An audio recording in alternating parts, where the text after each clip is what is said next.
and welcome back to the Mechanic Cooks.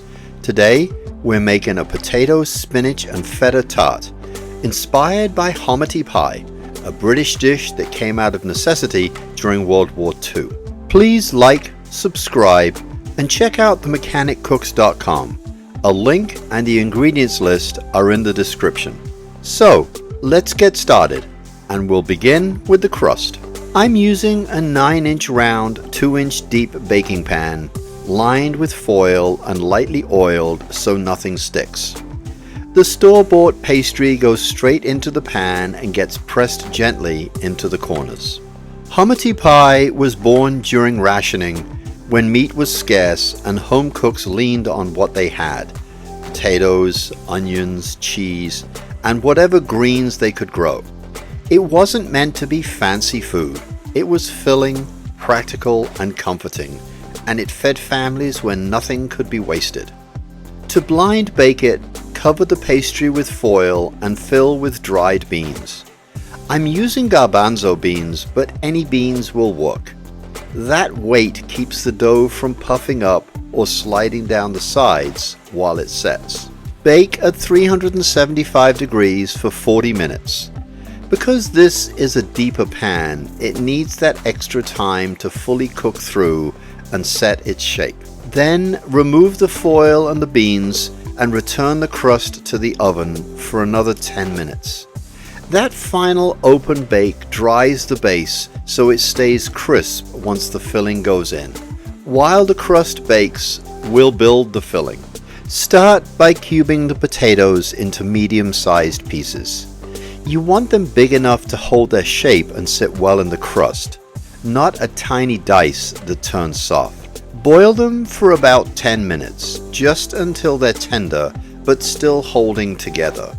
This is a par cook. They'll finish in the tart. Drain, then rinse briefly with cold water to stop the cooking process. That keeps the potatoes firm while everything else comes together and helps the pie keep its structure. Now for the onions. Preheat a pan over medium-low heat. Add oil to cover the bottom. When hot, add 3 medium onions thinly sliced and 3 cloves of diced garlic. Season with salt and black pepper and let everything cook slowly for 10 to 15 minutes, turning periodically. Keeping the heat low is the trick. The onions have time to soften and sweeten, and the garlic won't burn or turn bitter. Slicing the onions thin matters here. The thin slices cook down faster and more evenly, so you get that soft, lightly caramelized texture without waiting forever. Thick rings take longer and they stay bulky. With wilted spinach being so delicate and your potato cubes on the smaller side, thin onions blend into the filling better and help the whole tart hold together cleanly. Now add the fresh spinach. At first it's going to look like way too much.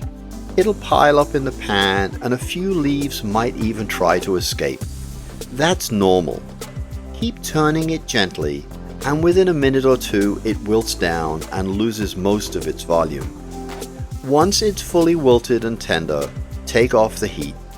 What looked excessive at the start ends up being just the right amount. In a large bowl, combine the potatoes, crumbled feta, and onion spinach mixture. Season with a little salt, but be careful, the feta already brings a lot. This is where the nutmeg goes in, and it's better to add it gradually. Sprinkle in a small amount, mix, then repeat 2 more times. Adding it in 3 light batches helps distribute that warmth evenly through the filling, instead of ending up with pockets of spice. Nutmeg isn't meant to stand out here. It adds warmth and ties the potatoes, greens, and dairy, so everything tastes settled and complete. Fill the baked crust with the mixture and level it out gently. Then slowly pour the cream over the top, letting it settle naturally between the ingredients. Don't stir. That keeps the texture light instead of dense. Bake at 375 degrees for 30 minutes. Remove from the oven and add a nice layer of grated sharp cheddar for color and a little extra bite. Return to the oven for about another 10 minutes at the same temperature. You're looking for the cheese to be melted and starting to brown on top. When done, let it rest in the pan for 10 to 15 minutes. That rest finishes the set and makes clean slices possible. This is the kind of food that Homity Pie was always meant to be. Simple, filling, and made with care. Thanks for watching. I'll see you in the next one.